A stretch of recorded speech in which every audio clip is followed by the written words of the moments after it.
కీర్తనల గ్రంథము 14వ అధ్యాయము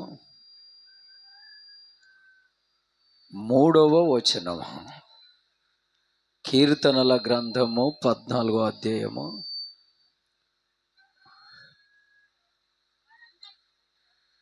వారందరూ దారి తొలగి బొత్తిగా చెడి ఉన్నారు. వినాలి జాగ్రత్తగా. ఇక జర దీన్ని కొద్ది. మేలు చేయువారు లేరు, మేలు చేయువారు ఎవరునూ లేరు, ఒక్కడైనా లేడు. ఇటు వాక్యముతో దేవుడు మనతో మాట్లాడునుగాక. ఆమేన్, ఆమేన్. ఈ మధ్యలో జర ఒక్కరే కూర్చున్నారు, కన్ఫ్యూజ్గా. ఇద్దరిద్దరు కూర్చోవాలి కదా. నువ్వు అటు జరుగు బస్. దేవునికి మహిమ కలుగునుగాక. అక్కడికి ఒకరు రావాలి. హల్లెలూయా, హల్లెలూయా. ఎందుకంటే కొద్దిగా క్రమంలో కూర్చోవడము దేవుని నామానికి మహిమ ఉంటుంది. ఎందుకంటే ఇక్కడ ఎవరుంటారండి? ఇక్కడ ఎవరుంటారు? సృష్టికర్త. జర మంచి పెట్టు, సౌండ్ మంచి పెట్టు. కానీ కీసు అనకుండా పెట్టు, గొంతు నొప్పి లేవకుండా పెట్టుకోద్ది. హల్లెలూయా, హల్లెలూయా. రాత్రి కూడా ఒక మీటింగ్లో మాట్లాడానండి. చాలా టైం అయింది. దూర ప్రాంతాలకు కూడా వెళ్ళవలసిన పరిస్థితి వస్తున్నది. ఒక పాస్టర్ గారు ఫోన్ చేసి అర్జెంటుగా వైజాగ్ రావాలి, విశాఖపట్నం అని చెప్పారు. నేనన్నాను, మాకే ప్రార్థనలు ఉన్నాయి, ఇప్పుడు రాలేను. ప్రభు మార్గం సరళ పరుస్తాడు, వస్తానప్పుడు అని చెప్పాను. ఆమేన్, హల్లెలూయా, హల్లెలూయా. నాకు చాలా ఇష్టమైంది ఏంటో తెలుసా? చాలా ఇష్టమైంది, ఎవరైనా అనారోగ్యంతో ఉంటే వారిని హాస్పిటల్కి తీసుకెళ్ళడం చాలా ఇష్టం. నాకు చాలా ఇష్టం అండి అది. అందుకే వాన పడ్డా, చలి వచ్చినా, పెట్రోల్కు డబ్బులు ఇచ్చినా ఇవ్వకపోయినా, అక్కడ భోజనం పెట్టించినా పెట్టకపోయినా, చాయ్ తాయించినా తాయించకపోయినా ఖచ్చితంగా హాస్పిటల్కి చేరుకుంటా. ఆమేన్, హల్లెలూయా. అది నాకు చాలా ఇష్టం. ఎందుకంటే దేవుడు నాతో మొట్టమొదట మాట్లాడిన మాట అది. ఏం మాట తెలుసా? విందుశాలకు వెళ్ళుట కంటే అంగలార్చు ఇంటికి వెళ్ళుట నీకు మేలు. ఆమేన్, హల్లెలూయా. ఇది నేర్చుకోవాలి మనం. ఇక్కడున్న ఎవరమైనా విందుశాలకు వెళ్ళుట కంటే అంగలార్చు ఇంటికి వెళ్ళుట అది ఎంతైనా నీకు మేలు. ఆమేన్, ఆమేన్, హల్లెలూయా. ఇలా మనకు మేలు కలుగుతుంది. రెండోది ఎలా మేలు కలుగుతుంది అంటే, తనను తాను తగ్గించుకున్నవాడు హెచ్చించబడతాడు, తనకు తాను హెచ్చించుకున్నవాడు తగ్గించబడతాడు. మనము మేలు పొందాలి అంటే మనకు మనము ఏం కావాలి? తగ్గింపుదల కలిగి ఉండాలి. ఆమేన్, హల్లెలూయా, హల్లెలూయా. దేవుని నామానికి మహిమ కలుగునుగాక. ఆమేన్, ఆమేన్, హల్లెలూయా. చౌటుప్పల్ మందిరానికి దివీస్ కంపెనీ నుండి ఒక ఆయన వచ్చాడు. ఆయన జీతం అంట 2,83,000 అంట నెలకు. 2,83,000 శాలరీ. ఆయన వాక్యం వినడానికి వచ్చాడు. ఫలాని పాస్టర్ గారు వాక్యం బోధిస్తున్నాడంట, దేవుని కృప వల్ల అని వస్తుంటాడు. గురువారం సాయంకాలం వస్తుంటాడు. ఒక స్కూటీ బండి మీద వస్తాడు. నేను ఆయనని బాగా అబ్జర్వ్ చేశాను, చూశాను. వస్తాడు నిమ్మలంగా, అక్కడ కూర్చుంటాడు, జాగ్రత్తగా దేవుని వాక్యం వింటాడు. నా దగ్గరకు వచ్చి ప్రైజ్ లార్డ్ అయ్యా అని చేయిస్తాడు, కాముషిగా వెళ్తాడు. దేవుని స్తోత్రం. నేను అనుకున్నాను, సరే వాక్యం వినడానికి వస్తున్నాడులే అనుకున్నాను. కానీ ఆయన దివిస్ కంపెనీలో మేనేజర్ అంట. ఆయన చేతి కింద కొన్ని వేల మంది పని చేస్తారంట. నాకు ఆశ్చర్యం వేసింది. అంత గొప్ప స్థాయి. ఆయన వయసు నాకు తెలిసి 60 సంవత్సరాల వరకు ఉంటట్టుంది. దరిదాపు 57, 58 వరకు ఉంటట్టుంది వయసు. దేవుని నామానికి మహిమ కలుగును గాక. ఆమెన్. హల్లెలూయా, హల్లెలూయా. కొన్నిసార్లు మనోళ్ళు ఏం చేస్తారంటే మందిరంలో థాట్లేయరు. కొద్దిగా ఆ పాప కాలేజ్కి వెళ్తుంది, ఇంకొక అక్కనేమో పిల్లలకు మ్యూజిక్ నేర్పించడానికి తీసుకెళ్తుంది. అయితే నేను ఒకసారి అబ్జర్వ్ చేస్తే ఆయన వచ్చి దాన్ని కొద్దిగా తుడిచి ఆ థాట్లని తీసుకొచ్చి వేసి తనకు కూడా ఒక థాట్ వేసుకొని కూర్చున్నాడు, మోకరించి ప్రార్థన చేస్తున్నాడు. తనకు తాను తగ్గించుకోవడం. ఆమెన్. నాకు తర్వాత తెలిసింది, ఈయన ఇంత గొప్పోడా, లోకంలో అంత ఉన్నత ఉద్యోగం సంపాదించడం అంటే సామాన్య విషయం కాదండి. ఆమెన్. హల్లెలూయా, హల్లెలూయా. దేవుని నామానికి మహిమ కలుగును గాక. Amen, amen. ఆయన వయసులో నాది భాగం లేదు. అలాంటి ఉన్నతమైన పెద్దోడు. ఆయనది ఇక్కడ కాదు, ఆంధ్ర ప్రాంతం, వైజాగ్ దగ్గర ఏదో విలేజ్ అంట. ఇక్కడ ఉద్యోగం వస్తే ఇక్కడ చేయబట్టి చాలా సంవత్సరాలు. ఆమెన్. ఇలా మనకు మేలు కలుగుతుంది. ఇక మూడో మేలు ఏంటి నాయన అంటే,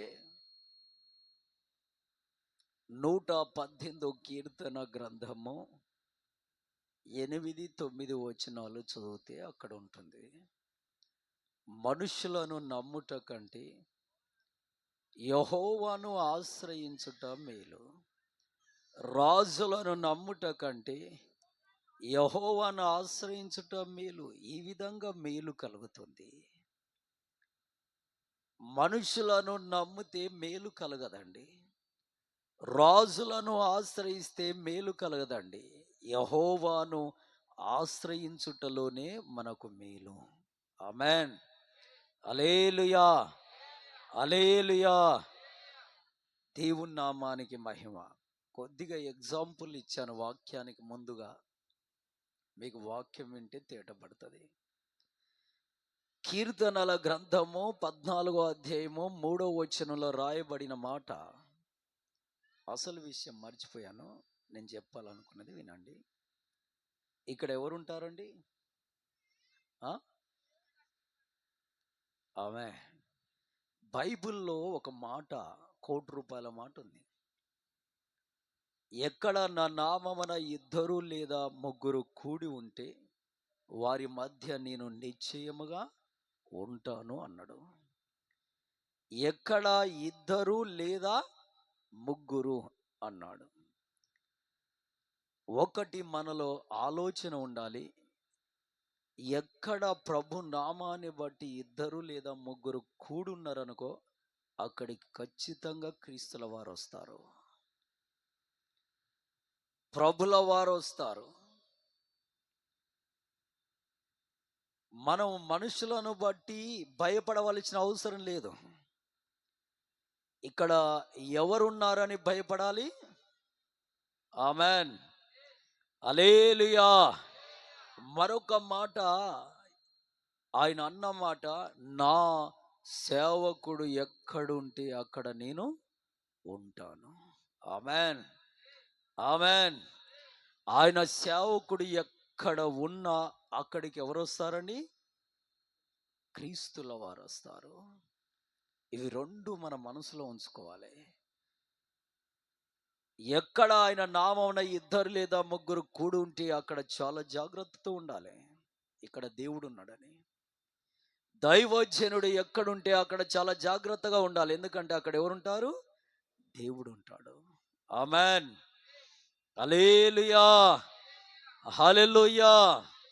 దేవుని నామానికి మహిమ కలుగును గాక. Amen, amen. కాబట్టి ఇక్కడ సంఘం, ఇక్కడ ఇద్దరు ముగ్గురు కంటే ఎక్కువనే ఉన్నాం కనుక ఇక్కడ ఎవరున్నారు? దేవాది దేవుడైన ప్రభువైన యేసుక్రీస్తుల వారు ఉంటారు గనక ఆయన సన్నిధిలో మనం ఎలా ఉండాలి? ఆమెన్. ప్రసంగి గ్రంథము 5వ అధ్యాయము మొదటి వచనం చదవండి. ప్రసంగి గ్రంథము 5వ అధ్యాయం మొదటి వచనం. నీవు దేవుని మందిరమునకు పోవునప్పుడు ఆగో నీ ప్రవర్తన చాలా జాగ్రత్తగా ఉండాలి చెల్లెలా, అక్క, అన్న, తమ్ముడా, అయ్యా, చాలా జాగ్రత్తగా ఉండాలి. ఆమెన్, హల్లెలూయా. పక్కలతో మాట్లాడనీకే చెల్లదండి, ఇక్కడ ఫోన్లు మాట్లాడనీకే కాదు. ఇక్కడ వాక్యము స్టార్ట్ అయిందా, ఆరాధన స్టార్ట్ అయిందా, వాస్తవికంగా ఈ టైం అంతా ఎవరికి ఇవ్వాలి? మనం దేవునికి. కొంతమంది స్త్రీలు తల మీదకి వెళ్ళి వేసుకున్నారు, కొంతమంది పురుషులకు ఆ భాగ్యం లేదు. ఎవరికి ఆ భాగ్యం ఇచ్చాడు ప్రభు? స్త్రీలకు. తల మీద నుండి ఏముండాలంట? బైబిల్ ప్రకారం ఉండాల చెల్లెల, ఉండాలి. అది తగ్గింపుకు సాదృశ్యము. ఆమెన్, హల్లెలూయా, హల్లెలూయా. దేవుని పరిశుద్ధ నామానికి మహిమ కలుగును గాక. ఆమేన్, ఆమేన్, హల్లెలూయా. పురుషులకు లేని భాగ్యము స్త్రీలకు ఆటి కృప ఇచ్చాడు దేవుడు. దీన్ని ఫాలో అప్ కావాలి. ఆమేన్, ఆమేన్. మన ప్రవర్తన చాలా జాగ్రత్త ఉండాలండి, చాలా జాగ్రత్త ఉండాలి. నేను ఒక మందిరంలో వాక్యం బోధిస్తున్నా. 27వ తారీఖు మూటకొండూరులో మీటింగ్ ఉంది, ప్రార్థన చేయండి. అది చాలా పెద్ద మీటింగే. దేవుని నామానికి మహిమ. అక్కడ ఎలా వాక్యం బోధించాలి ప్రభు అని ప్రభుని అడుగుతున్నాను. హల్లెలూయా. మూటకొండూరు అంటే అది దూర ప్రాంతమే అండి, చాలా దూర, తిరుమలగిరి దగ్గర. హల్లెలూయా, హల్లెలూయా. అది అక్కడికి చాలా మిర్యాలగూడ నుండి, అక్కడ నుండి గొప్ప గొప్ప దైవజనులు వస్తున్నారు. వాళ్ళందరి మధ్యలో బోధించాలి. దేవునికి మహిమ కలుగుగాక. సో ప్రార్థనలో జ్ఞాపకం చేసుకోండి. ఆమెన్, హల్లెలూయా. బహు జాగ్రత్తగా ఉండాలి. ఏం జాగ్రత్త ఉండాలి? మన ప్రవర్తన. క్యావా ఏం అర్జున్, నువ్వు ఎడవు కానీ నువ్వు అమ్మో, దేవుని స్తోత్ర.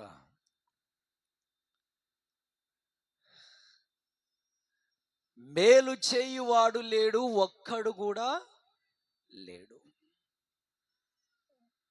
దేవుని పిల్లలారా, దానియేలు గ్రంథంలో 6వ అధ్యాయంలోకి మనం వెళ్తే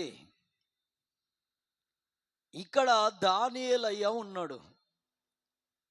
ఈయన రాజుగారి కోటలో ఉద్యోగస్తుడు. ఈయన నిజాయితీని చూసి, ఈయన యథార్థతను చూసి, ఈయన నిర్దోషత్వమును చూసి ఆ రాజుగారికి మతిపోయింది. ఎందుకంటే దానియేలు గారు దేనిపైన అధికారి, ఉద్యోగస్తుడు అంటే రాజుగారి ధనాగారం అంతటి పైన ఉద్యోగస్తుడంట. హల్లెలూయా, హల్లెలూయా. రాజుగారి ధనాగారం అంతటి పైన ఉద్యోగస్తుడంటే రాజుగారి యొక్క ఖజానాలకు వచ్చేటువంటి ధనధాన్యాలు, వెండి వైడూర్యాలు, బంగారం తక్కువ ఉంటుందా అండి? చాలా ఎక్కువ. ఎంత డబ్బు వస్తుంటుందో 24 గంటలు మిషన్ల పైన లెక్క చూస్తూనే ఉండాలి. ఎంత వెండి వస్తుంటుందో, ఎంత బంగారం వస్తుంటుందో, ఎంత ఎంత నాణ్యాలు వస్తుంటాయో అవన్నీ లెక్క చూస్తుండాలి. ఆయన దగ్గర పని వాళ్ళు ఉంటారు. దేవుని పిల్లలరా,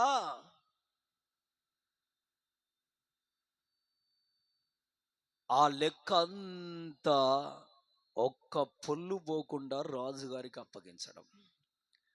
అందులో నుండి ఓ 10 లక్షల రూపాయలు తీసి పక్కకేసుకుంటే లెక్క దొరకదు. 1,00,00,000 రూపాయలు తీసి పక్కకేసుకున్నా లెక్కే దొరకదు. ఎందుకంటే వేల కోట్ల ఖజానా కదా, లక్షల కోట్ల ఖజానా కదా. దేశ సంపద అంతా ఎక్కడికి రావాలి? అక్కడికే. ఆమెన్, హల్లెలూయా, హల్లెలూయా. ఓ 2 కిలోల బంగారం తీసుకొని పక్కకేస్తే అస్సలు దొరకదు లెక్క. దానియేలయ్య రాజుకు అప్పగించిన లెక్కే కరెక్టు. ఇక దానికి మించి లెక్క ఎవరు చేయలేరు. అలాంటి టైంలో, అలాంటి సందర్భంలో, అలాంటి స్థితిలో ఎంతో పక్కకు వేసుకోవచ్చండి. కానీ దానియేలయ్య ఎవరికి భయపడువాడు? ఆమెన్, హల్లెలూయా. దేవునికి భయపడేవాడు కనుక ఇందులో ఒక కాసు గాని, ఒక చిల్లి గాని తీసుకుంటే దానికి రేపటి దినం దేవుని దగ్గర లెక్క చెప్పుకోవాలి గనక అందుకు భయపడి ఒక్క కాసు ముట్టకుండా కరెక్ట్గా లెక్క చూసి రాజు గారి ఖజాన్లో చేరుస్తున్నాడు. అందుకు రాజు ఆశ్చర్యపోయాడు. ఈ రోజుల్లో మనం చూస్తే అండి, ఒక వార్డు మెంబర్ దగ్గరికి 2 లక్షల రూపాయలు వచ్చాయనుకో, 20,000 ఎలా నొక్కేయాలరా అని ఆలోచిస్తారు కదా. ఒక ఎమ్మెల్యే గారి దగ్గరికి 2 కోట్ల రూపాయలు వచ్చాయనుకో, నియోజకవర్గానికి ఖర్చు చేయని, అందులో నుండి 50 లక్షలు ఎలా నొక్కేయాలి అని చార్టర్ అకౌంట్ అంటే సిఏని తీసుకొచ్చి దీంట్లో నుండి 50 లక్షలు నొక్కేయాలి, లెక్క కరెక్ట్ చూపించాలి ఎలా అని అడుగుతారండి. అందరు ఎమ్మెల్యేలు, అందరు వార్డు మెంబర్లు ఇట్లుంటారని నేను అన్నాను. హల్లెలూయా, హల్లెలూయా. ఇలా ఎవరైనా దరిదాపుగా వచ్చిన దాంట్లో దరిదాపుగా ఎలా కొంత నొక్కేయాలి, తీసేయాలి, తన సొంత పర్సనల్ అకౌంట్లో చేర్చుకోవాలి, లెక్క కరెక్ట్గా చూపించాలి అనే ఆలోచన ధోరణితో ముందుకు సాగుతున్న సందర్భంలో దానియేలు అయితే కొన్ని కోట్ల కోట్ల కోట్ల రూపాయలు, కింటోల కొద్ది, టన్నుల కొద్ది బంగారం, వెండి తన దగ్గరికి వస్తున్న దాంట్లో ఒక్క కాసు ముట్టకుండా, ఒక గురిగింజంత వెండి గాని బంగారం గాని ముట్టకుండా కరెక్ట్గా లెక్క దూసి రాజుకు అప్పగిస్తున్నాడు, ఖజాన్లో చేరుస్తున్నాడు. నిర్దోషి. ఆమెన్. అందుకు రాజు ఆశ్చర్యపడి, ఆ రాజు ఏం చేశాడో తెలుసా? దానియేలయ్య గారిని ప్రధానమంత్రిగా పట్టాభిషేకం కట్టాడు. ఆమెన్. దేశానికి ప్రధానమంత్రి అయ్యాడు దానియేలు గారు. ప్రధానమంత్రి అయ్యి నిర్దోషిగా, సత్యవంతుడిగా, పరిశుద్ధ జీవితము కలిగి ఆయన బ్రతుకుతూ దినానికి 3 మార్లు ప్రభు సన్నిధిలో కనబడుతూ దేవునికి ప్రార్థన చేయొచ్చు ఆయన బ్రతుకుచు ఉన్న ఆ కాలములో, ఆ సందర్భములో, ఆ రైట్ టైంలో ఆ కోటలో రాజుగారి సంస్థానంలో ఉద్యోగం చేసే ఉద్యోగస్తులందరూ మనల్ని తిననీయడు, ఈయన తినడే అని ఇంత నిర్దోషిగా, ఇంత సత్యవంతుడిగా, ఇంత పరిశుద్ధుడిగా బ్రతుకుతే ఎలా బ్రతకడం, ఎలా పోషణ అని ఆలోచన చేసి అప్పుడు వాళ్ళందరూ రాజుగారి దగ్గరికి వెళ్ళి ఒక శాసనము లిఖించారు. హల్లెలూయా, హల్లెలూయా. నీతిగా బతికినందుకు, పరిశుద్ధంగా బ్రతికినందుకు, నిజాయితీగా జీవించినందుకు కక్ష అండి, కక్ష కట్టారు. దేవుని పిల్లలారా, నీతిగా బ్రతికినా, నిజాయితీగా బ్రతికినా, సత్యానుసారంగా బ్రతికినా కొందరు శత్రువులు మన కొరకు సిద్ధంగా ఉంటారని అనుకోవాలి. ఆమేన్, హల్లెలూయా. నువ్వు వాక్యానుసారంగా బ్రతుకునేమో చెల్లెలా, అక్క, తమ్ముడా, అయ్యా, లేఖన ధ్యానానుసారంగా జీవిస్తున్నవేమో. అలా బ్రతుకుతూ అలా జీవిస్తూ వెళ్తున్నప్పుడు నువ్వు అనుకోవాలి, వాక్యానుసారంగా నా బ్రతుకుంది గనక ఖచ్చితంగా దీనికి తగ్గ శత్రువులు ఉంటారు.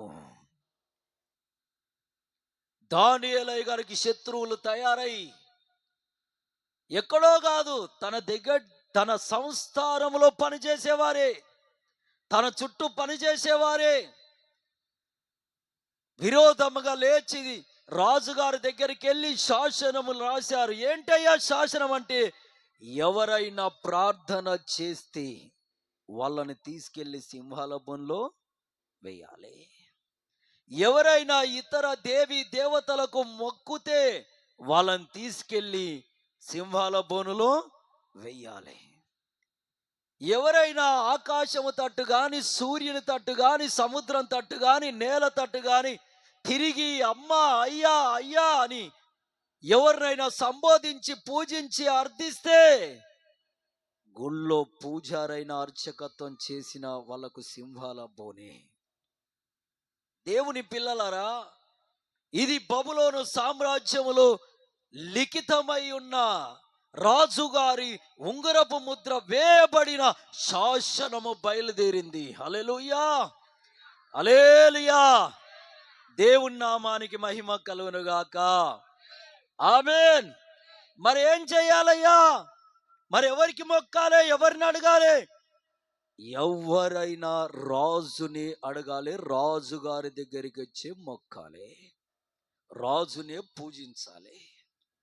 ఇది ఒక శాసనము ఆ దేశములో లిఖితమైంది. ఆ శాసనము దేశంలో ప్రచారం చేయబడ్డది, అన్ని ఆర్డర్స్ వచ్చాయి. దాన్ని మించి ఎవరైనా అడుగు వేస్తే వాళ్లకు నిత్య సింహాల బోనే దిక్కు. దేవుని పిల్లలారా, దేశంలో ఉన్నవారు అందరూ అదిరిపోయారు, భయపడిపోయారు. ఓరి నాయన, ఏంది, ఏ దేవి దేవతకు మొక్కొద్దంట, ఏ గుళ్ళో అర్చకత్వం చేయొద్దంట, ఎవరికి నమస్కారం చేయొద్దంట, చేస్తే రాజుగా చేయాలంట అని గుళ్ళో అర్చకత్వం చేసేవారి మొదలుకొని ఇక మొక్కే అంతవరకు కొండలపై, గుట్టలపై, ఇక రాజ్యాలపై రకరకాలుగా వెళ్ళిపోయి మొక్కే ప్రతి వ్యక్తుడు, ప్రతి మానవుడు, మానవురాలు వచ్చి ఎవరిని సంబోధిస్తున్నారు? రాజుగారినే. నాకు తెలిసి ఆ దినాల్లో ప్రతి టెంపుల్కు మూతబడి ఉండొచ్చేమో ఆ శాసనం బయలుదేరిన తర్వాత. దేవుని పిల్లలారా, దాని అనంతరం అలా జరుగుతూ ఉంటున్నది. ఆ శాసనము ఆ దేశానికి ప్రధానమంత్రి అయిన యెహోవా యెడల భయభక్తులు కలిగిన దానియేలయ్య దగ్గరికి వెళ్ళింది. దానియేలయ్య ఆ శాసనము చూశాడు. చూసి దాన్ని చించి చెత్తబుట్టలో వేసేశాడు. ఎందుకంటే రాజు దేవుడైతాడా? ఆమేన్, హల్లెలూయా, హల్లెలూయా. నేను యెహోవా యెడల విశ్వాసము కలిగి ఉన్నవాడను, ఆ దేవునికి ముమ్మార్లు మోకరించి ప్రార్థన చేసేవాడిని నేను. ఆ ప్రభుల వారికి ప్రార్థన చేయకపోవడం అనేది అసాధ్యమని ఒకవేళ ప్రార్థన చేస్తే జరిగే పరస్థానం కూడా తెలుసు ఆయనకు. సింహాల బోనని ఆయన అనుకున్నాడు, ప్రాణం పోయినా దేవుని సన్నిధికి వెళ్ళకుండా నేను ఉండలేను. ఆమేన్, హల్లెలూయా. ఇది కదా దేవుని ఆత్మ కలిగినోడికి ఉండే బలం, నిశ్చయత, ధైర్యం. ప్రాణమే పోయినా దేవుని సన్నిధికి వెళ్ళకుండా నేను ఉండలేను. ఇక ఇలాంటి వారు చిల్లా చితికా 5ో 10ో వస్తున్నాయి అంటే దేవుని సన్నిధిని వదిలిపెట్టి వెళ్తారా అండి? ఆమెన్. దానియేలయ్యను బట్టి కొన్ని పాఠాలు మనం నేర్చుకోవాలి. హల్లెలూయా, హల్లెలూయా. దేవుని నామానికి మహిమ కలుగునుగాక. నేను ఉద్యోగం చేస్తున్న సందర్భంలో, ఒక కంపెనీలో ఉద్యోగం చేస్తున్న టైంలో ఆ కంపెనీకి మేనేజర్ ఆయన ఆదివారం రోజు నువ్వు ఉద్యోగం చెయ్యాలయ్యా, నీకు డ్యూటీ వేస్తున్నామయ్యా, 8 దేశాల నుండి ఆడిటర్స్ వస్తున్నారు, ఖచ్చితంగా మీరు ఉండాలి అని నన్ను అన్నాడు. నేను అప్పటికి పాస్టర్ని కాదు, ఏ సంఘంలో ఉపదేశం చేస్తున్నాని కాదు, అప్పటికి నేను దేవుని పిల్లారా కనీసం బయటకు వెళ్ళి సువార్త ప్రకటిస్తున్నాని కూడా కాదు. కాకపోతే మనసులో మైండ్లో ఒకటి నిశ్చయత, ప్రతి ఆదివారం దేవుని సన్నిధికి నేను వెళ్ళాలి. చెప్పబడిన వాక్యాన్ని విని మనసులో దాచుకొని ఆ వాక్యాన్ని ప్రభు పాదాల దగ్గర పెట్టి నేను కన్నీళ్లు విడుస్తూ ప్రార్థనలో ఉండాలి. ఆమేన్, హల్లెలూయా. ఏదైనా ఒక వాక్యము ఖడ్గం వలె పరిగెత్తుకొచ్చి నా గుండెలో దూసుకుపోతే ఎంత సంతోషమో ఆ రోజు, నాకు ఎంత ఆనందమో. ఎందుకంటే దేవుని వాక్యము 2 అంచులు గల ఖడ్గం. అది ఎవరికి వ్యాధి ఉందా, ఎవరికి బాధ ఉందా, ఎవరికి దుఃఖం ఉందా, ఎవరికి శోధన ఉందా, ఎవరు బలహీనులా, ఎవరికి ఏ ఖడ్గం అవసరమో, ఎవరికి ఏ వాక్యం అవసరమో ఆ వాక్యం వెతుక్కుంటూ వెళ్ళి వారిలో దూరుతుంది. ఆమేన్, హల్లెలూయా, హల్లెలూయా. ధైర్యపరిచేవాడికి ధైర్యపరిచే వాక్యం వెళ్తుంది బోధిస్తున్న దైవజనులో నుండి. పిరికివాడిలోకి ధైర్యపరిచే ఆత్మ వెళ్తుంది. స్వస్థత కావాలనుకున్న వాడి దగ్గరికి స్వస్థత వాక్యం వెళ్తుంది. కొన్ని అక్రమంగా తడబడుతూ వాక్య విరుద్ధంగా బతుకుతున్న వాళ్ళ దగ్గరికి గద్దించు వాక్యం వెళ్తుంది. ఖడ్గం వలె లోబడాలి. ఆమేన్, హల్లెలూయా. కొందరికి ఆశీర్వాద వాక్యం వెళ్తుంది. కటిక దరిద్రములో ఉండి బాధపడుతున్నప్పుడు, ఆ దరిద్రంలో ఉండి కూడా క్రీస్తు ఎడల భయభక్తులు కలిగి ఉన్న వాళ్ళ దగ్గరికి కొద్దిగా వెయిట్ చేస్తే దేవుని వాక్యం వెళ్తుంది. దీవెన వాక్యము, నేను దీవిస్తానని దేవుడు మాట్లాడతాడు. ఆమేన్. ఆయన తన వాక్యమును పంచి ఇస్తాడు.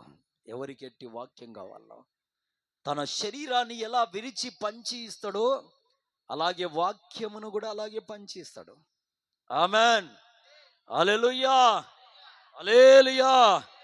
ఆ శాసనము చూసిన దానియేలయ్యా ఏ మాత్రం అదరక బెదరక వణుకక ఎవరికి లొంగక యథావిధిగా వెళ్ళిపోయి చక్కగా మేడగదిలో యెరూషలేము తట్టు కిటికీలు తెరిచి మోకరించి చేతులెత్తి ప్రభుల వారిని స్తుతిస్తూ ప్రార్థన చేస్తున్నప్పుడు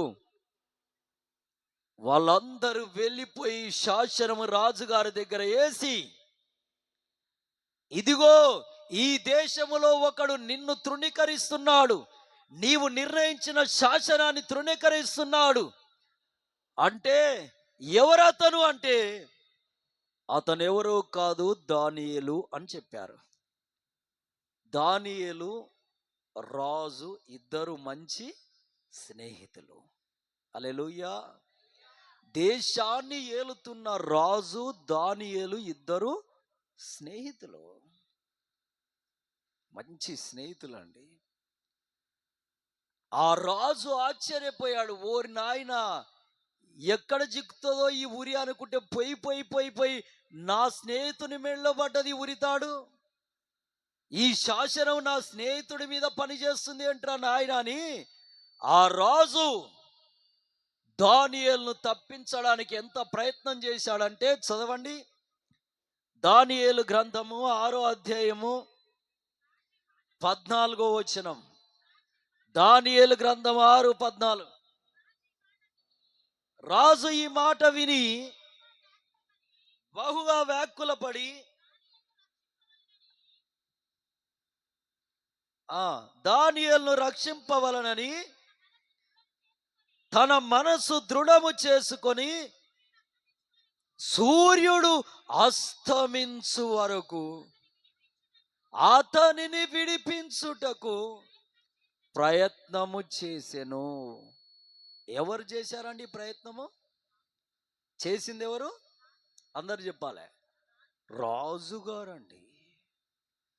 దానియేలయ్యను సింహాల బోనులో వేయకుండా కాపాడుటకు ఉదయము వేకువనే లేచిన 5 గంటల సమయం నుండి సాయంకాలం 5-6 గంటల దాకా రాజు ప్రయత్నం చేశాడంట దానియేలయ్యను విడిపించడానికి.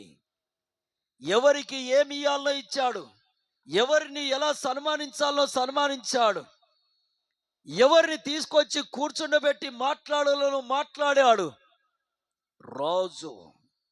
అయినా సింహాల బోన్ నుండి దానియేలయ్యను తప్పించాడా? దేశానికి ఆయనే దిక్కండి, దేశానికి రాజే దిక్కు. ఆయన నిర్ణయించిందే శాసనం, ఆయన చెప్పిందే శాసనం. అది మంచా చెడా ఆయన లిఖించిందే శాసనం.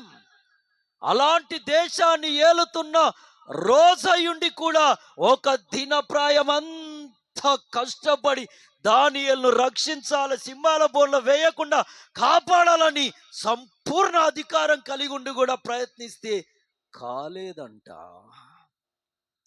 నీకెవరు తెలుసు, నాకెవరు తెలుసు? దేశాన్ని ఏలుతున్న చక్రవర్తులు ఏమని తెలుసా? ఒకవేళ తెలిసినా ఒక టైం వస్తే వాళ్ళు కూడా నన్ను కాపాడలేరు, రక్షించలేరు. ఇది వాస్తవం. నీ ఆశలు ఎవరెవరి మీద ఉన్నాయో చూసుకో. నీ మైండ్ ఎవరెవరి మీదకి వెళ్తుందో చూసుకో. వీరు ఆదుకుంటారో, ఆదుకుంటారో, వాళ్ళు ఆదుకుంటారో, వీళ్ళు సెట్ చేస్తారో, వాళ్ళు సెట్ చేస్తారు. ఆ దరిద్రం అంతా తీసి పక్కకు పడేయండి. క్రీస్తు పట్ల విశ్వాసంలో స్థిరపడండి. ఆమేన్.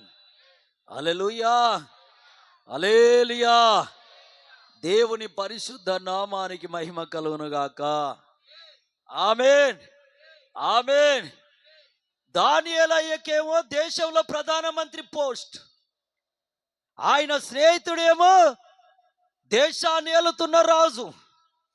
దానియేలయ్య పైనే శాసనము పని చేసినప్పుడు, సింహాల బోనులోకి దానియేలయ్య వెళ్ళే టైం వచ్చినప్పుడు ఒక దినమంతా సూర్యుడు అస్తమించు వరకు చేసే ప్రయత్నాలన్నీ చేశాడు కదా దేశాన్ని ఏలుతున్న రాజు. కానీ సింహాల బోను నుండి తప్పించలేకపోయాడు. అంత అధికారంలో ఉన్న వ్యక్తుడే తప్పించలేకపోయాడు. దినమంతా ప్రయాసపడితే మనకెవరున్నారక్క? మనం ఆ లెవెల్, ఆ స్థాయిలో ఉన్నోళ్ళం కదా. కనీసం ఒక ఊరిలో, ఒక గల్లీలో ఉన్న వార్డు మెంబరే సపోర్ట్ చేయలేని పరిస్థితి కదా. కులానికి ఉన్నటువంటి ఒక నాయకుడు, నాయకురాలు మేము ఉన్నాం కదా అనుకున్న వాళ్ళే సపోర్ట్ చేయలేని స్థితి కదా. ఒక మహిళా సంఘం ఉంటే మహిళా సంఘంలో లీడరే సపోర్ట్ చేయలేని స్థితి కదా. దేశాన్ని ఏలుతున్న చక్రవర్తి రాజే దినమంతా ప్రయాసపడిన దానియేలయ్యను సింహాల బోన్ల నుండి రక్షించలేని స్థితి, రక్షించలేని స్థితి. మరేలా? దానియేలయ్యను తీసుకున్నారు, కండ్లకు గంతలు కట్టారు. ఇక సాయంకాలం పూట సూర్యుడు అస్తమించిన తర్వాత అప్పుడు ఆయనను ఊరిలో నుండి తీసుకెళ్తున్నారు. ఊరి నాయన ప్రధానమంత్రి గారి కండ్ల గంతలు కట్టారు, సింహాల బోనులో వేయడానికి తీసుకెళ్తున్నారు. ఈయన ఎంతటి గనుడు, ఈయన నమ్ముకున్న దేవుడు ఎంతటి గనుడు, ఈయన పోస్ట్ ఏంటి, ఈయన బతికిన బతికేంటి అని అందరూ చూసి ఆశ్చర్యపోతున్నారు. కొందరైతే ఏలన చేస్తున్నారు, ఇంత పరిశుద్ధమైన బ్రతుకు బతికి ఏందయ్యా, ఇంత నీతి గల జీవితం జీవించి ఏందయ్యా సింహాల బోను దిక్కయింది. వాడు చూడు తాగుతాడు, తింటాడు, తందనాలాడుతాడు, వానికి ఏది లేదు. నీకు అని ఏలన చేస్తుంటే ఆ మాటలని చెవులో పడుతుంటే దానియేలు వింటూనే వెళ్తూ వెళ్తూ వెళ్తూ చివరికి సింహాల బోను దగ్గరికి తీసుకెళ్ళి అక్కడ సైనికులు, రాజు, నీకు దెబ్బలు పడాలా, ఒక కట్టె పట్టుకోసం రాజు జర మంచిది, నువ్వేం కదరు, నువ్వు నువ్వు నువ్వు ఎందుకు కలుగుతున్నావు అటు ఇటు కదిలావు అంటే ఈ 2 అంతలు చింతపండు అయితే. హల్లెలూయా, హల్లెలూయా. దేవుని పిల్లలారా, ఎక్కడికి వచ్చినాం మనం? దానియేలు అందరూ గుర్తుంది, నాకు కూడా గుర్తుంది. సింహాల బోను, సింహాల బోను వరకు తెచ్చారు. రాజు అక్కడే ఉన్నాడు, సైనికులు ఉన్నారు, ఆ సంస్థానంలో పనిచేసే 120 మంది పైచెలుకున్నారు. వాళ్ళందరి సమక్షంలో ఆ సింహాల బోను, ఆ పైన ఉన్న గడియ తెరియబడ్డది. అందులో నుండి సింహాల బోనులో వేయబడ్డాడు, గడియ మూసివేయబడ్డది. మనుషులను నమ్ముకుంటే జరిగేది ఇది. మనుషులను నమ్ముకుంటే, నాకు రాజు స్నేహితుడు కదా, నాకే అనుకుంటే, నేను ప్రధానమంత్రిని కదా, నాకే అనుకుంటే ఈ పోస్టులు మనుషులను కాపాడవండి. దయచేసి చెప్తున్నా, ఈ అధికారాలు మనుషులను కాపాడవు, దేశాన్ని సుఖపెట్టవు, రక్షణలోకి నడిపించవు. మరి ఏంటయ్యా అంటే, దానియేలయ్య గారు దేవుని ఎడల కలిగి ఉన్న భయము, భక్తి ఆయనను కాపాడింది. ఆమేన్, హల్లెలూయా, హల్లెలూయా. దేవుని పైన మనం చేసే ఆ పూట ప్రార్థన, ఒకరోజు చేసే ఉపవాస ప్రార్థన, ఆయన కొరకు కంటికి తాళం వేసుకోవడం, నాలుకకు కళ్ళెం వేసుకోవడం, చెడు క్రియలకు కళ్ళెం వేసి భయము కలిగి భక్తి కలిగి బ్రతికే ఆ జీవితం ఉందే, దాన్ని బట్టే దేవుడి మేలు నీ దగ్గరకు వస్తుంది. ఆమేన్, హల్లెలూయా, హల్లెలూయా. దానియేలయ్యా సింహాల బోనులో వేయబడతాని తెలిసి కూడా ప్రార్థన ఆపలే. ఇక ఇంటికి చుట్టమో బంధువు వస్తే, పండుగ పబ్బం ఉంటే ప్రార్థన ఆపుతారా? ఇలాంటి వాళ్ళు ప్రాణం పోయే పరిస్థితి వస్తేనే ఆపలే, దేవుని సన్నిధికి వెళ్ళకుండా ఉండలే.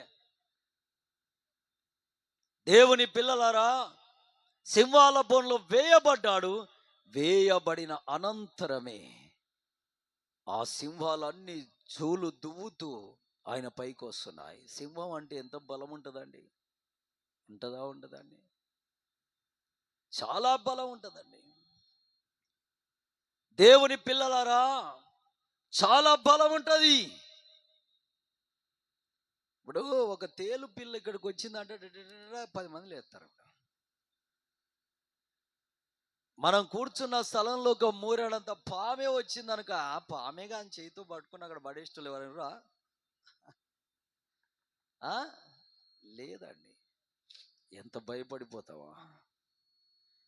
ఓ కుక్క, అది కూడా ఎర్రి లేసిందనుకో, పిచ్చి పట్టిందనుకో, అది పరిగెత్తుకొచ్చి ఎక్కడో రోడ్డు మీద వేరే కుక్కను బట్టి దాంతో కడుస్తూ వస్తుందనుకో, మనం ఎంత భయపడతామండి? అది మన మీద వచ్చి పడుతుందేవా? పిల్లలు ఏమైనా కాస్త అక్కడ ఉన్నారంటే, ఓరి నాయన రండ్రా అని తీసుకొచ్చి ఇంట్లో పడేసుకొని డోర్లు బందోబస్తుగా సెట్ చేసుకుంటా. మరి వీటికే భయపడే స్థితి, మరి సింహం వస్తే, సింహమే వచ్చి గాండ్రిస్తే ఇంకెంత వణికిపోతామండి. దేవుని పిల్లారా, ఒక మాట జాగ్రత్త వినాలి. సింహాల బోనులో వేయబడినప్పుడు దానియేలయ్య గారు నా ప్రాణం పోతుంది అనుకోవచ్చేమో, కానీ వెనుకకు తిరిగి చూస్తే ఆయన కంటే ముందే ఎవరు నిలబడి ఉన్నారు? దేవుని దూత. ఆమేన్, హల్లెలూయా.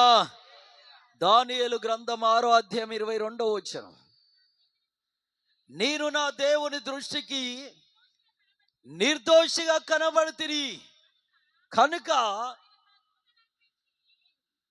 కనుక తాను తన దూతను పంపించి, ఆగో దేవుడు తన దూతను పంపించి నాకు ఏ హాని జరగకుండా కాపాడాడు. దేవుని నామానికి మహిమ కలుగును గాక.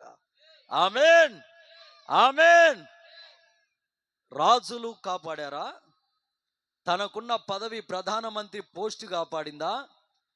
ప్రధానమంత్రికి ఉన్న ఆస్తులు తక్కువ ఉంటాయా? అవేవైనా కాపాడాయా? కాపాడింది ఎవరు? దానియేలయ్యను, దేవుని దూత. ఆమేన్, హల్లెలూయా. అందుకే మన దావీదయ్య ఒక మాట అంటాడు, మేలు చేయవాడు లేడు, ఒక్కడు కూడా లేడు. ఎవరయ్యా మన మేలు చేసేదంటే దేవుడైన యెహోవా ఒక్కడే. ఆమేన్, హల్లెలూయా. మేలు చేసేది దేవుడే. దేవుని నామానికి స్తుతి కలుగును గాక. ఆమేన్, ఆమేన్. ఈ మాట చెప్తున్న ఆయన ఎవరు? మేలు చేయవాడు లేడు, ఒక్కడు లేడని చెబుతుంది ఎవరండి? దావీదుగా. మరి దావీదయ్య అంటే తక్కువడా? చిన్నతనంలోనే ఒక 10-12 సంవత్సరాల వయసులోనే తాను మేపుతున్న గొర్రెల దగ్గరికి జూలు విదిలించుకొని రంకెలేస్తూ పంజా విసురుతూ గాండ్రిస్తూ పరిగెత్తుకొస్తున్న కొదవ సింహాన్ని ఎదురు తగిలి అమాంతంగా దౌడ ఎముకల్లో చెయ్యేసి చీల్చిన వాడంటే మామూలోడా? మామూలోడా? అది పోయిన కొద్ది రోజులకే ఎలుగుబంటి బహుబలము గలదై ఆ గొర్రెల దగ్గరికి పరిగెత్తుకొచ్చి ఏటుకు చంపాలరా అని అది బహు కసితో పరిగెత్తుకొస్తుంటే దానికి ఎదురు తగిలి దాన్ని గుద్దుకు చంపాడే, మామూలోడా? దేశమంతా 40 రోజులు అల్లకల్లోలమైపోయి పూటకు 2 కిలోల మాంసం తిని పూటకు కిలో రొట్టెలు తినేవాడే భయపడిపోయి వణికిపోయి ఒక రాళ్ల చాటు, గుడిసెల్లో తాట్ల చాటు, ఇంట్లో గోడల చాటు, మంచం కింద జొర్రి గడగడ గడగడ గడగడ వణికిపోతుంటే ఎందుకో ఫిలిష్తీయుల రాజైన గొలియాదు కత్తి పట్టుకొని ఎవర్రన్నా పైకి యుద్ధానికి వచ్చేవాడని 40 రోజులు వచ్చి వాడు తొడదర్చుకొని అరుస్తుంటే ఇజ్రాయేల్ దేశమంతా వణుకుతుంటే 40 రోజులకు వెళ్ళిపోయి నేనున్నాను నీతో యుద్ధం చేయడానికి అన్నాడే. ఎంత వయసు? 16-17 సంవత్సరాల వయసేగా, చిన్నోడేగా.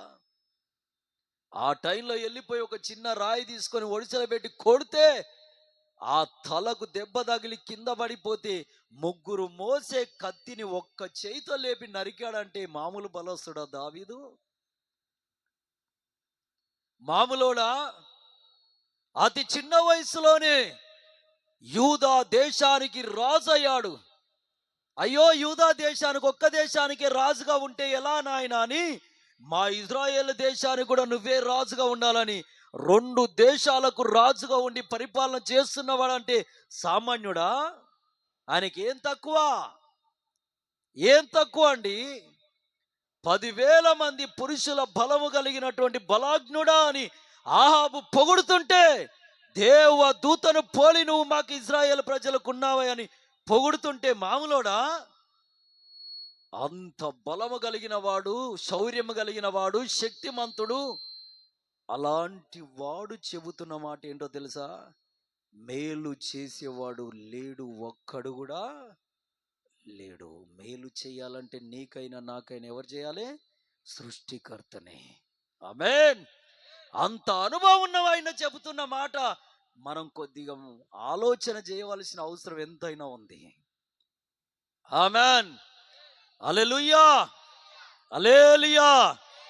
అందుకే దానియేల్ ప్రధానమంత్రి పోస్టులో ఉండి కూడా, రాజు తనకు స్నేహితుడు ఉండి కూడా ఎవరికి లోబడేవాడు?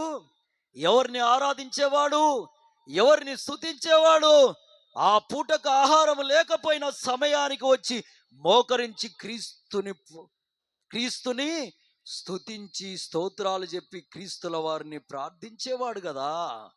ఆమేన్.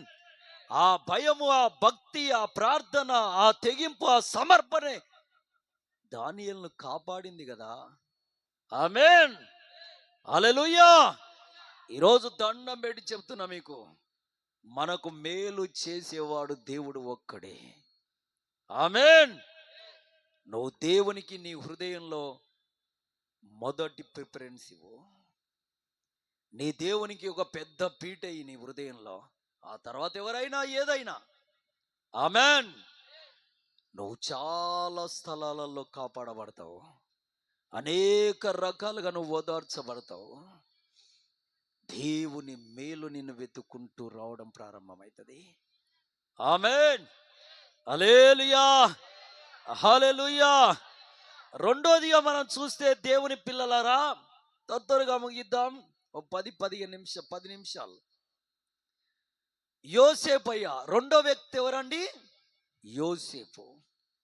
ఈ యోసేపయ్యను వాళ్ళ అన్నలు 10 మంది మారు తల్లి పిల్లలు. ఈయన తల్లి చిన్నప్పుడే చనిపోయింది. అయితే వారు అడవిలో గొర్రెలు మేపుతున్నారని తండ్రి చెప్పి కొంత భోజనం కట్టి వాళ్ళకి ఇచ్చిరాపో నాయన అని పంపిస్తే, యోసేపయ్య వెళ్ళిపోయి తన అన్నలకు భోజనం ఇచ్చినప్పుడు ఆ 10 మంది యోసేపయ్యను కొట్టి అనేక రకాలుగా చెడు మాటలు తిట్టి ఆయనను తీసి అమ్మివేశారండి. ఆయనను అమ్మివేశారు. ఆయనను అమ్మివేసిన ఆ కొనుక్కున్నటువంటి వారు తీసుకొని ఐగుప్తు దేశానికి వెళ్ళి ఐగుప్తులో అమ్మకానికి నిలబెట్టారు. మనుషులను బానిసలుగా కొంటారండి ఐగుప్తు దేశంలో. ఆ రోజుల్లో కొంటారు బానిసలుగా. దేవుని పిల్లలరా, అయితే ఆ దేశాన్ని ఏలుతున్న ఒక ప్రధానమంత్రి పొతీఫారు గారు వచ్చి ఈ యోసేపయ్యను చూసి కొనుక్కుంటాడు. డబ్బులు పెట్టి కొనుక్కొని, నా ఇంట్లో పనికి బాగా పనికొస్తావురా నువ్వని ఇంటిలో పనోడిగా పెట్టుకున్నాడు. ఆ ఇంటిలో యోసేపయ్య నమ్మకత్వాన్ని చూసి, ఆ పనిలో ఉన్న తీరును చూసి, యథార్థతను చూసి, నిర్దోషత్వాన్ని చూసి ఆ రాజు అంటే ఆ ప్రధానమంత్రి ఆశ్చర్యపోయి, చాలా నమ్మకస్తుడు దొరికావని ఆ ఇల్లంతటి పైన, పనివారంతటి పైన ఈ యోసేపయ్యకి ఏమిచ్చాడు? అధికారుణ్ణి చేశాడు. ఆమేన్. హల్లెలూయా. హల్లెలూయా. దేవుని పిల్లలారా, చిన్న పోస్ట్ నుండి పెద్ద పోస్ట్కి వెళ్ళిపోయాడు. బానిస బ్రతుకు నుండి 10 మందికి పని చెప్పే లెవెల్కి ఎదిగాడు. అప్పుడు వెళ్ళేసరికి కొన్ని సంవత్సరాలు గతిస్తున్నప్పుడు ఆ ప్రధానమంత్రి గారి యొక్క భార్య, ఆ తల్లిగారు ఎప్పుడు పాపం చేసింది కాదండి, తప్పుడు జీవితం జీవించింది కాదండి. కానీ సాతాను ప్రేరేపించి ఆమెను ఎప్పుడైతే ప్రేరేపించిందో, అప్పుడు ఆమె బయటకు వచ్చి యోసేపు ఎక్కడ అంటే పలానా దగ్గర ఉన్నాడంటే ఆయనను ఇంటిలోకి రమ్మనంటే ఆయన పోయి ఆ ఇంట్లోకి జొరబడేప్పుడు ఆ ఇంటిలోకి వెళ్ళగానే ఆమె ఏం చేసిందో తెలుసా? ఆయన షర్టు పట్టుకొని, నాతో పాపం చేయరాదు అని అడిగింది. నేను ఉన్నత స్థాయిలో ఉంచుతా, నీకు ఇల్లు కట్టిస్తా, నా దగ్గర చాలా ధనం ఉంది, కిలోల కొద్ది బంగారం ఇస్తా, వెండి ఇస్తా, వైడూర్యాలు ఇస్తా, నాతో పాపం చేయని ఆ ప్రధానమంత్రి గారి భార్య అన్నప్పుడు యోసేపయ్య ఒక మాట ఏమన్నాడో తెలుసా? పరలోకమందున్న దేవుడు చూస్తున్నాడు. ఆమేన్. హల్లెలూయా. హల్లెలూయా. దేవుని యందు భయభక్తులు కలిగినోడి యొక్క, దేవుని ఆత్మ కలిగినోడి యొక్క స్థితి ఇలా ఉంటది. ఆమేన్. హల్లెలూయా. ఎన్ని మేకప్లు వేసుకున్నా, ఎన్ని రకాలుగా ఐబ్రోలు కొరిగేసుకున్నా, ఎన్ని రకాలుగా జుట్లు డిజైన్ చేసుకున్నా, ఎంత అందంగా తయారైనా, ఎంత డిజైన్లతో ఆ వస్త్రధారణ కలిగి ఉన్న దేవుని ఆత్మ కలిగిన వ్యక్తున్నైనా ఆ అందాలు పెంటతో సమము. హల్లెలూయా, హల్లెలూయా. దేవుని నామానికి మహిమ కలుగునుగాక. ఆమేన్. వాటికి లోబడరండి. యోసేపయ్య అక్కడి నుండి బయటకు వెళ్ళిపోయి, నా దేవుని చిత్తమే చేయట నాకు ముఖ్యం. యోసేపయ్యకు తెలియదా, ఈమె చెప్పింది నిన్ను చెయ్యకపోతే నాకు తదనంతరం ఏముంటది? శిక్ష. ఎన్ని సంవత్సరాలైనా కావచ్చు. ఆ జైలు గోడలు కూడా ఎంతవరకు ఉంటాయి? ఈ టేబుల్ అంత అయితే ఉంటాయి. దాంట్లో ఇలా వంగి ఉండాలి ఎన్ని సంవత్సరాలైనా. ఆ శిక్షకైనా నేను ఒప్పుకుంటా, నా ప్రాణమేమైనా సరే, నా జీవిత కాలం అంతా జైల్లో నేను బతికినా సరే గాని అపవిత్రంలో పడా. ఆమేన్. ఏం తీర్మానం అండి, ఏం సమర్పణ దేవుని ఎదుట. ఇలాంటి వారి దగ్గరకు దేవుడు దిగిరాడా? దేవుడు మేలు చేయడా? దేవుడు సహాయం చేయడా? ఒక సైన్యమై వారి ఎదుట దేవుడు నిలబడడా? ఆమేన్, హల్లెలూయా, హల్లెలూయా. చిల్లా చితకదానికే అయ్యిందానికి కాందానికి అబద్ధాలాడి దేవుని పరిశుద్ధత పోగొట్టుకుంటే అది న్యాయం కదండి. ఆమేన్, హల్లెలూయా, హల్లెలూయా. దేవుని నామానికి మహిమ కలుగును గాక. కాబట్టి నేను చెప్పేది ఒకటేమో, యోసేపయ్యకు తెలుసు, నాకు సంవత్సరాల తరబడి జైలు జీవితం, చెరసాల్లో ఉండవలసి ఉంటుంది. అయినా నా ప్రభు చిత్తం చేయటే నాకు ముఖ్యం. ఆమేన్, ఆమేన్, ఆమేన్, హల్లెలూయా. దేవుని పిల్లలారా, ఆమె భర్త ప్రధానమంత్రి గారు పొతిఫారు గారు రాగానే ఆ వస్త్రం తీశాడు, వేసి బోరుమని ఏడ్చి, మన ఇంటిలో ఒక బానిస ఉన్నాడుగా, అతన్ని తీసుకొని ఇంటి తలపైన కూర్చోబెట్టావుగా, ఈరోజు వాడే వచ్చి నా పడక గదిలో నన్ను బట్టి లాగాడయ్యా అని ఏం చెప్పింది? అబద్ధం. దేవుని పిల్లలారా, దానికి తన భర్త ఊగిపోయి కోపేద్రకుడైపోయి, వాడు ఎంత, వాని బతికెంత, వాడు బానిస కదా అని ఏదో ప్రేమించి దగ్గరికి తీసుకొని ఇంట్లో పెడితే ఈరోజు నా ఇంటికే నిప్పు పెట్టే ఆలోచన చేశాడు. ఏమంటారండి? తిన్నింటి వాసాలే లెక్కబెట్టేవాడు వీడు అనే మాటలు. ఆ రాజు గారికి ఆ కోపం వచ్చేసింది. ఆ మంత్రి గారికి వచ్చేసి పట్టుకొని ఎడాపెడ తిట్టేసి కావలసినన్ని దెబ్బలు కొట్టి తీసుకెళ్లి జైల్లో వేశాడు. దేవుని పిల్లలరా, ఆ జైల్లో వేశాడు. ఓ సంవత్సరము దాటిపోయింది. దాటిపోయిన తర్వాత అదే జైల్లోకి రాజుగారి దగ్గర ఉద్యోగం చేసే ఇద్దరు వ్యక్తులు వచ్చారు. ఒక ఆయనేమో పక్షాకారుల అధిపతి, ఇంకొక ఆయన పానదాయకుల అధిపతి. వీళ్ళిద్దరు వచ్చారు. వస్తే వారికి ఒక కల పడ్డది ఇద్దరికి. ఆ కళ భావం యోసేపయ్యకు చెబితే, ఆ కళ యోసేపయ్య గారు చెప్తే దాని భావం వివరించాడు యోసేపయ్య. వివరిస్తే ఆ కళ నిజమైంది. ఆయన చెప్పిందే జరిగింది. పానదాయకుల అధిపతి, భక్ష్యకారుల అధిపతి ఇద్దరు బయటికి వెళ్తున్నారు చెరసాల నుండి. వాళ్ళకి ఆర్డర్ వచ్చింది, బెయిల్ వచ్చింది, వెళ్ళిపోతున్నారు. రాజుగారి ఎదుట నిలబడాలి. ఒకరికేమో ఉరి శిక్ష, ఒకడికేమో ఉద్యోగం. ఆ ఉద్యోగం వచ్చే పానదాయకుల అధిపతిని జైల్లో ఉన్నప్పుడు యోసేపయ్య అడిగాడు, అయ్యా, రాజుగారి దగ్గరికి నువ్వు వెళ్తావు కదా, వెళ్ళినప్పుడు నేను ఏ తప్పు చేయలేదని రాజుగారికి చెప్పి జైల్లో నుండి నన్ను విడిపించయ్యా అని పానదాయకుల అధిపతిని యోసేపయ్య వేడుకున్నాడండి. బతిమిలాడుకున్నాడు, అడుక్కున్నాడు. కానీ బైబిల్లో ఏముందో తెలుసా? ఈయన అంత బతిలాడితే ఆయన ఏమన్నాడో తెలుసా? నేను బయటికి పోయాక రాజుగారి దగ్గర నిలబడ్డాక రాజుగారికి చెబుతా, ఆయన భోజన బల్ల అందించేది నేనే కదా, ఆయనకు నేను చెబుతాను, చెప్పి నిన్ను విడిపిస్తానని పెద్ద మాటలు మాట్లాడి బయటికి వెళ్ళాక ఏమయ్యాడంట? ఆది కాండము 40వ అధ్యాయము 23వ వచనం. అయితే పానదాయకుల అధిపతి యోసేపును జ్ఞాపకము చేసుకొనక అతనిని మరిచిపోయెను. మనుషుల నీతిదే, మనుషుల మనసిదే అండి. మనుషులు ఏం చేస్తారండి? మరచిపోతారు. హల్లెలూయా, హల్లెలూయా. మరచిపోతారు.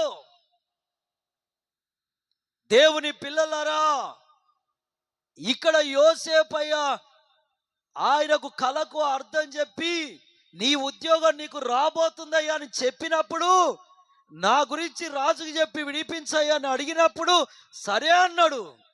కానీ బయటికి వెళ్ళాక, రాజుగారి దగ్గర నిలబడ్డాక, ఉద్యోగం వచ్చాక సంవత్సరము దగ్గర పడుతున్న యోసేపయ్య గుర్తుకి రాలేదంట, మర్చిపోయాడు. ఆమెన్, హల్లెలూయా, హల్లెలూయా, హల్లెలూయా. దేవుని పిల్లలారా, కానీ దేవుడు మర్చిపోతాడా? ఇప్పుడు ఈ యోసేపయ్య శిక్ష అనుభవిస్తుంది ఎవరి స్వనీతిని బట్టి అనుభవిస్తున్నాడు? ఎవరి కొరకు నిలబడి అనుభవిస్తున్నాడు? దేవుని చిత్తం చేయటం వల్లనే కదా. హల్లెలూయా, హల్లెలూయా, హల్లెలూయా. దేవుని నామానికి మహిమ కలుగునుగాక. ఆమేన్, ఆమేన్. దేవుని పిల్లలారా, దేవుడు మర్చిపోలే. రాజుగారికి ఒక కళ ఇచ్చాడు. ఆ కళకు అర్థం చెప్పాలని దేశంలో ఉన్న శకునగాళ్ళందరినీ తెచ్చి నిలబెట్టారు. నిలబెడితే ఆ శకునగాళ్ళు ఆ కళ భావం వివరించలేకపోయారు. మరి కళకు అర్థం ఎవరు చెప్తారయ్యా అని తెలుసుకున్నప్పుడు యోసేపయ్య గారి పేరు మారుమోగింది. అప్పుడు యోసేపయ్య గారు తీసుకొచ్చి రాజుగారి ఎదుట నిలబెట్టి, ఈ కళ అర్థం చెప్పగలుగుతావా అన్నాడు. ఓ చెబుతానయ్యా. దేవుడు ముందుగానే జైల్లో ఏం చేశాడు? యోసేపయ్య గారికి ఆ కళ నేను ఇచ్చాను, ఇగో ఇదే కళ, దాని అర్థం ఇది అని చెప్పి పంపాడు. ఆమేన్, హల్లెలూయా, హల్లెలూయా. రాజుగారి ఎదుట నిలబడి ఆయనకు పడిన కళ చెప్పాడు, కళకున్న అర్థం చెప్పాడు. అందుకు రాజు దెబ్బకు ఒక పిచ్చోళ్ళగా ప్రవర్తించి, నాయనో దేవతల ఆత్మగల్లోడు మన మధ్య ఉన్నాడని ఆ కిరీటం తీసి తల మీద పెట్టి, చేతికి ఉంగరం పెట్టి, రాజ వస్త్రాలు తొడిగించి, నువ్వే ఈ దేశానికి ప్రధానమంత్రివి, నామమాత్రముగానే నేను రాజుని, నా ఇంటి వారు సైతం ఒకరు చెయ్యెత్తాలన్నా కాలెత్తాలన్నా నీ ఆజ్ఞ లేనిది అది జరగదు. హల్లెలూయా, హల్లెలూయా. దేవుని నామానికి మహిమ కలుగునుగాక. ఆమేన్, ఆమేన్. దేవుని పిల్లలారా, దేశానికి ఇప్పుడు ఈయన ఏమయ్యాడు? రాజు. రాజు ఉన్నాడు కానీ రాజును మించిన స్థాయి ఉన్నది యోసేపయ్యది. ఇప్పుడు మేలు మనుషులు చేశారా? దేవుడు చేశాడు ఈయనకు. దేవుడు తప్ప మేలు చేసేవాడు ఎవ్వడు లేడండి. కనుక మనం మేలు చేసేవాడిని ఏం చేయాలి? వెతుక్కోవాలి. మన చెయ్యి కుడి చెయ్యి ఆయన పాదాల మీద నిత్యం ఉంచాలి. ఈ కన్నులు నిత్యం ఎవరి వైపు చూస్తుండాలి? ఆయన వైపు చూస్తుండాలి. గుండెలో ఎవరు ఉండాలి నిత్యము? ఆమేన్, హల్లెలూయా, హల్లెలూయా. దేవుని పిల్లలారా, మనుషులు మేలు చేయలేరండి. చేసినా అది టెంపరీ, పర్మనెంట్ కానే కాదు. ఆమేన్, ఆమేన్, ఆమేన్. దేవుని పిల్లారా, మూడో విషయం చెప్పి నేను ముగిస్తున్నాను. ఒబేదేదోము అని ఒక ఆయన ఉన్నాడు. ఎవరైనా పేరేం పేరు? నాలుకలు సరిగా ఉన్న వాళ్ళైతే పలుకోవచ్చు. చెప్పండి. అందరు పలకాల, కొందరు అంటలేరు. పాట పాడేటప్పుడు ఆరాధన చేసే టైంలో కూడా మూతి ముడుచుకొని కూకున్నాను. కొందరికి ఏందో పాట పాడడానికి కూడా రాదు, కనీసం ఏదో ఒకటి వచ్చిందో ఇంత రాగమన్నది అయిపోతుంది. ఆమె ఆరాధనలో దేవునికి మహిమ వస్తుంది. కానీ నోరు మూసుకొని ఉంటే లాభం ఏంటి? హల్లెలూయా, హల్లెలూయా. ఒబేదెదోము అని ఒక ఆయన ఉన్నాడు. ఆయన భార్య పిల్లలు ఉన్నారు. చాలా కటిక బీదోళ్ళండి, చాలా దరిద్రంలో ఉన్నటువంటి వ్యక్తులు. వాళ్ళ ఇంట్లో ఆ పూటకు పిడికెడు బియ్యం లేని స్థితి వాళ్ళది. కొన్ని కుటుంబాల్లో, కొన్ని ఇళ్లలో నేను చూస్తుంటా, కింద రాళ్ళు వేసి కింటోలో కొద్ది బియ్యం 5-6 బస్తాలు ఇలా పెట్టేస్తారు. మంచిదే, తప్పేం కదా, ఆమేన్. కానీ ఈ ఇంట్లో మాత్రం ఆ పూటకు తినడానికి పిడికెడు బియ్యం లేవు. అంత భయంకరమైన ఆ దరిద్రములో ఆ కుటుంబము ముందుకెళ్తుంది. కానీ వారి ఇంట్లో ఏమున్నది? దేవుని ఎడల పరిశుద్ధత. ఆమేన్, హల్లెలూయా. అంత బీదరికంలో ఉండి కూడా, అంత భయంకరమైన ఆ దరిద్రం అనే కాడి మోస్తూ కూడా ఎక్కడున్నారు? దేవుని పరిశుద్ధమైన జీవితం. ఆమేన్, హల్లెలూయా, హల్లెలూయా. దేవుని పిల్లలారా, దేశాన్ని ఏలుతుంది ఎవరండి అప్పుడు?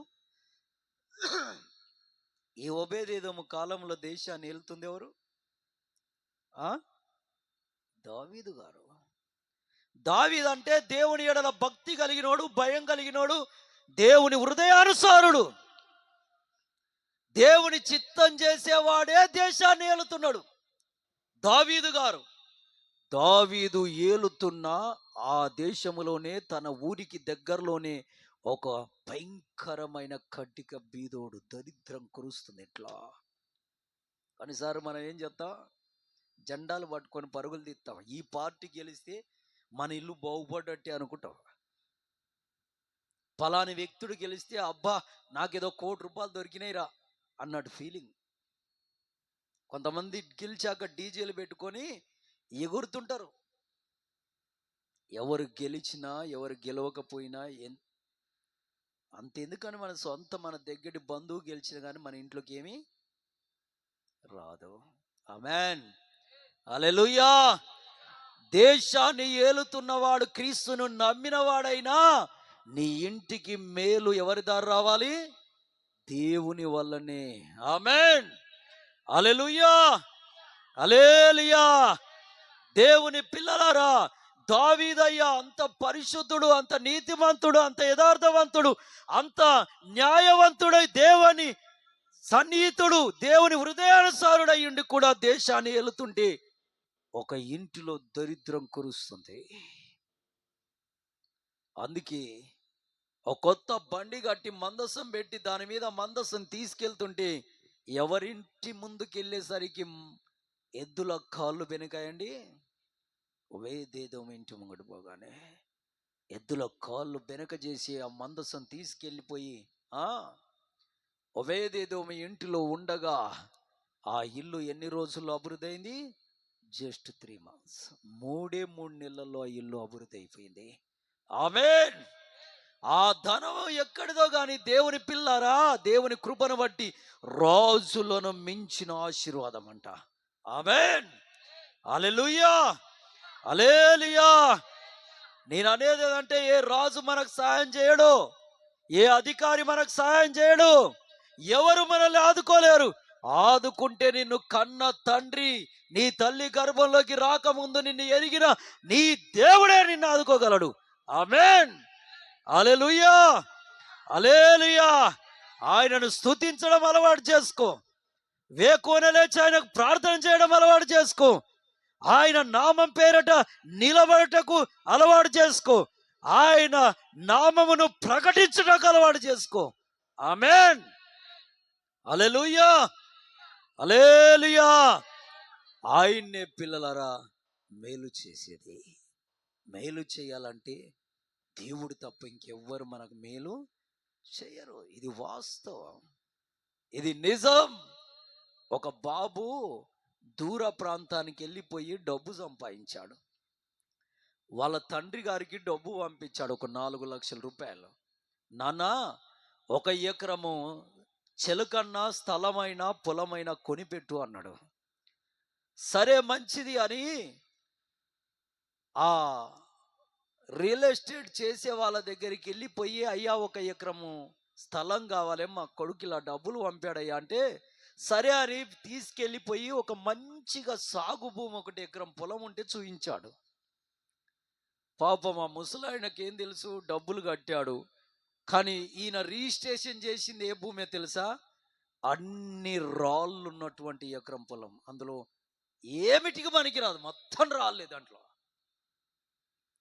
ఆ ఎకరంలో ఏమున్నాయి? మొత్తము రాళ్ళే, అన్ని రాళ్ళే, మొత్తం రాళ్ళే. పెద్ద పెద్ద రాళ్ళు లోతులోకి వెళ్ళిపోయినాయి.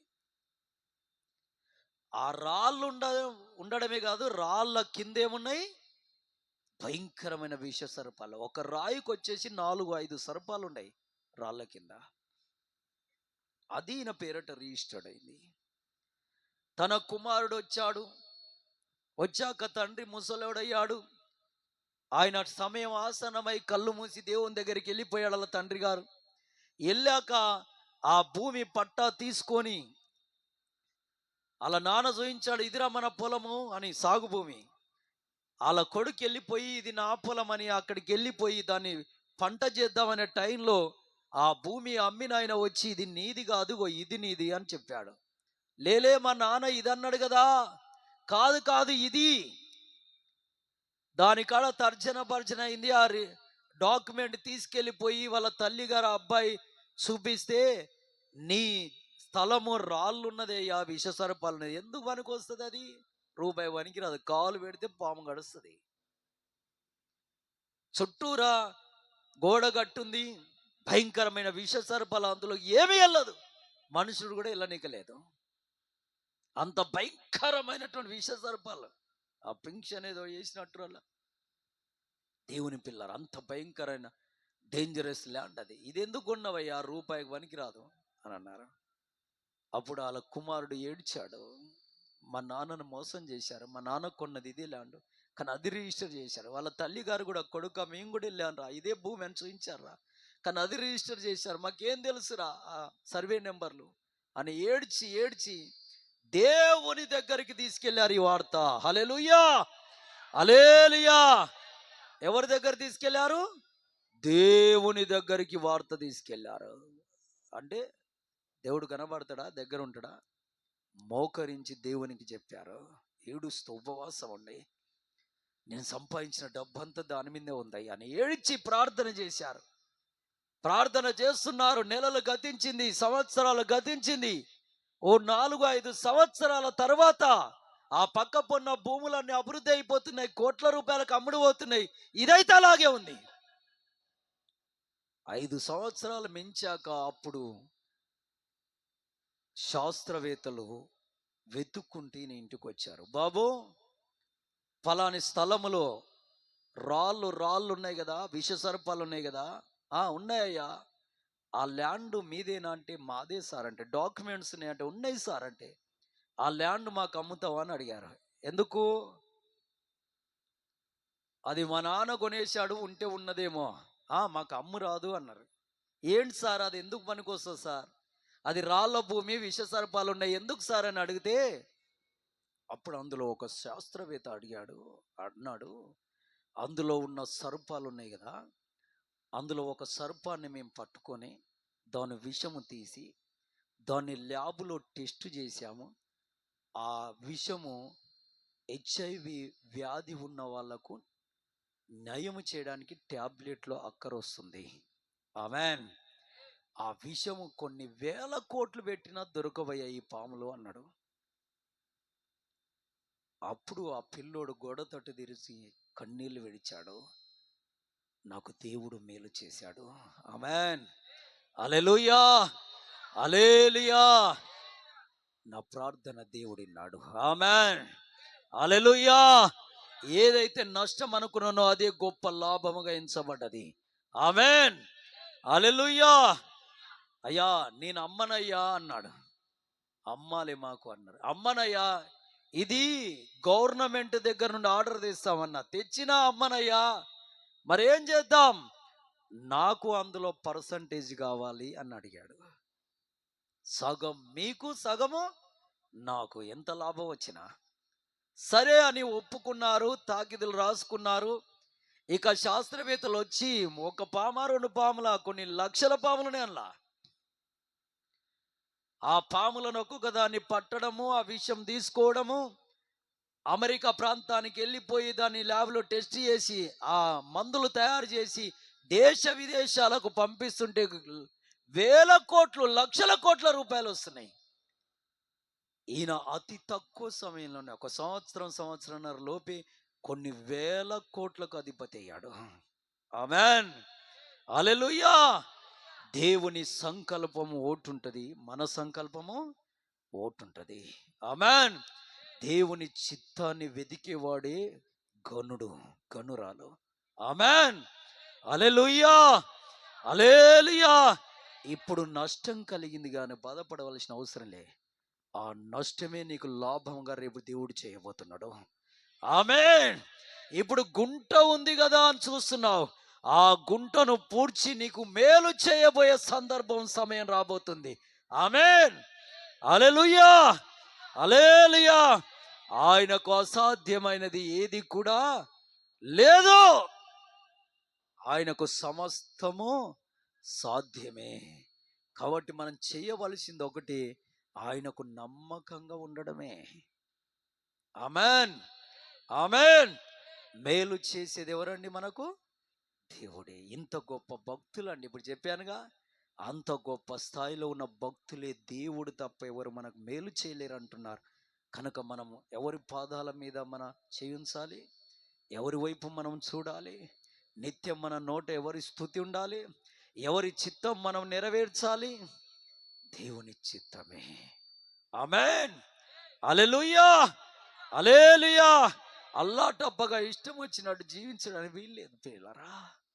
వాక్యమే, వాక్యమే రెండంచులుగా ఖడ్గం గనక వాక్యాన్ని చూస్తూ ధ్యానించుకుంటూ మదిలో నిలుపుకొని నిత్యము నిత్యము నిత్యము క్రీస్తు పాదాల దగ్గర ఏడుస్తూ ఏడుస్తూ ఉదయ సాయంకాల నైవేద్యాలు ప్రాణార్పణగా దేవునికి పోయిచు దేవుడి సన్నిధిలో ఉండడమే శ్రేష్టం. కొన్ని ఆత్మలు సంపాదించుకొని అకౌంట్లో వేసుకొని రేపు క్రీస్తుల వారి ఎదుటకు పోయినప్పుడు అయ్యా అంటే బెలా సబాషి బిడ్డ అని దగ్గరికి తీసుకొని కిరీటం పెట్టి సింహాసనం మీద కూర్చోబెట్టుకొని ఉన్నతమైన ఒక ఇంటిలో నిలబెట్టి నిన్ను ప్రభు పొగుడుతుంటే అంతకు మించిన ఆనందం ఏంటండి? ఇంకా దీని కొరకు మనం కాలదోదాం, దీని కొరకు మనం నిలబడదాం, దీని కొరకు మనం ముందుకు సాగుదాం. నీకు ఖచ్చితంగా దేవుని మేలు రాబోతుంది. దేవుడే నీకు మేలు చేయబోతుంది. ఇంకా అటు ఇటు చూడక స్ట్రేట్గా దేవుని దగ్గరికి వెళ్ళు, గురి వద్దకు ఇచ్చారు. ఇవన్నీ పెంటతో పోల్చాలి మనం. 83 కోట్ల ఆస్తిని, తన సకల విద్యలను, సకల శాస్త్రాలను అధిగమించిన వాడు, సహస్రాది 10 కంటే ఉన్నతమైన రోమా సామ్రాజ్యంలో ఉద్యోగం కలిగిన పౌలు తనకున్న సమస్తాన్ని పెంటతో పోల్చాడు. క్రీస్తుని మించింది ఏది లేదన్నాడు. ఆమేన్, హల్లెలూయా. దేవుడే మనకు దిక్కు, ఆయనే మన ఆశ్రయం, ఆయనే మన దుర్గం, ఆయనే మన బలం. ఆయన నామమున ప్రార్థన చేయడం నువ్వు అలవాటు చేసుకుంటే, ఉపవాసం ఉండడం అలవాటు చేస్తే నువ్వు శ్రేష్ఠురాలివి, శ్రేష్ఠుడేమో.